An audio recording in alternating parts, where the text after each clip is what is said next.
नमस्कार दोस्तों, गौतम बुद्ध का जीवन हर किसी के लिए प्रेरणादायी है। गौतम बुद्ध बौद्ध धर्म के प्रवर्तक थे। इनका जन्म 483 ईस्वी पूर्व तथा महापरिनिर्वाण 563 ईस्वी पूर्व में हुआ था। बचपन में उनको राजकुमार सिद्धार्थ के नाम से जाना जाता था। बौद्ध ग्रंथों के अनुसार गौतम बुद्ध के जन्म से 12 वर्ष पूर्व ही एक ऋषि ने भविष्यवाणी की थी कि यह बच्चा या तो एक सार्वभौमिक सम्राट या महान ऋषि बनेगा। 35 वर्ष की आयु में उन्हें ज्ञान की प्राप्ति हुई थी। वह संसार का मोह त्याग कर तपस्वी बन गए थे और परम ज्ञान की खोज में चले गए थे। आइए आज हम सिद्धार्थ के महात्मा बुद्ध बनने तक के सफ़र के बारे में जानते हैं। दोस्तों, बुद्ध का गोत्र गौतम था। बुद्ध का वास्तविक नाम सिद्धार्थ गौतम था। उनका जन्म शाक्य गणराज्य की राजधानी कपिलवस्तु के निकट लुम्बिनी में हुआ था। बुद्ध के जन्म के 7 दिन के भीतर ही उनकी माता का देहांत हो गया था। उनका पालन पोषण उनकी मौसी गौतमी ने किया था। शिशु का नाम सिद्धार्थ रखा गया था। शाक्य वंश के राजा शुद्धोधन सिद्धार्थ के पिता थे। सिद्धार्थ के जन्म से पूर्व हुई भविष्यवाणी से परेशान होकर उनके पिता ने उन्हें तपस्वी बनने से रोकने के लिए राजमहल की परिधि में रखा। गौतम राजसी विलासिता में पले बढ़े। बाहरी दुनिया से आक्रांत नृत्य करने वाली लड़कियों द्वारा मनोरंजन, ब्राह्मणों द्वारा निर्देशन और तीरंदाजी, तलवारबाजी, कुश्ती, तैराकी और दौड़ में प्रशिक्षित किए गए।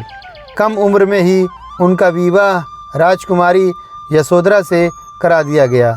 दोनों का एक पुत्र भी हुआ जिसका नाम राहुल था। सिद्धार्थ बचपन से ही अत्यंत करुण हृदय वाले थे। वह किसी का भी दुख नहीं देख सकते थे। इतने प्रयासों के बाद भी 21 वर्ष की आयु में उनकी अपने राज्य कपिलवस्तु की गलियों में उनकी दृष्टि 4 दृश्यों पर पड़ी।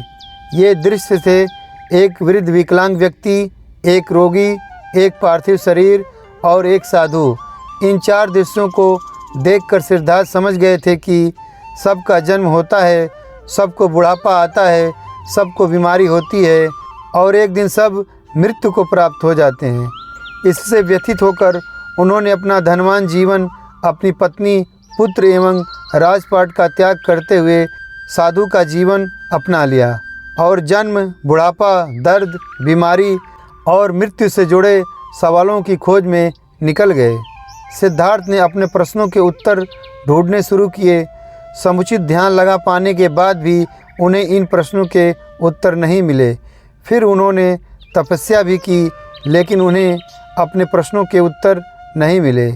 इसके बाद कुछ और साथियों के साथ अधिक कठोर तपस्या प्रारंभ की। ऐसे करते हुए 6 वर्ष व्यतीत हो गए। भूख से व्याकुल मृत्यु के निकट पहुंचकर बिना प्रश्नों के उत्तर पाए वह कुछ और करने के बारे में विचार करने लगे थे। एक गांव में भोजन की तलाश में निकल गए। फिर वहां थोड़ा सा भोजन ग्रहण किया।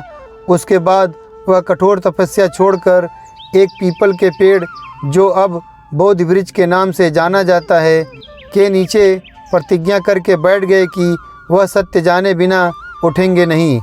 वह सारी रात बैठे रहे और माना जाता है कि यही वह क्षण था जब सुबह के समय उन्हें पूर्ण ज्ञान की प्राप्ति हुई। उनकी विजया नष्ट हो गई और उन्हें निर्वाण यानी बोधि प्राप्ति हुई और वे 35 वर्ष की आयु में बुद्ध बन गए। बुद्ध को शाक्य मुनि के रूप में भी जाना जाता है। 7 हफ्तों तक उन्होंने मुक्त की स्वतंत्रता और शांति का आनंद लिया। प्रारंभ में तो वह अपने बोध के बारे में दूसरों को ज्ञान नहीं देना चाहते थे। बुद्ध का मानना था कि अधिकांश लोगों को समझाना बहुत कठिन होगा। मान्यता है कि बुद्ध को स्वयं ब्रह्मा जी ने अपने ज्ञान को लोगों तक पहुंचाने का आग्रह किया था। फिर वह इस पर सहमत हो गए। इस तरह उन्होंने अपना पहला धर्मोपदेश उत्तर प्रदेश के वाराणसी के पास सारनाथ में अपने पहले मित्रों को दिया था।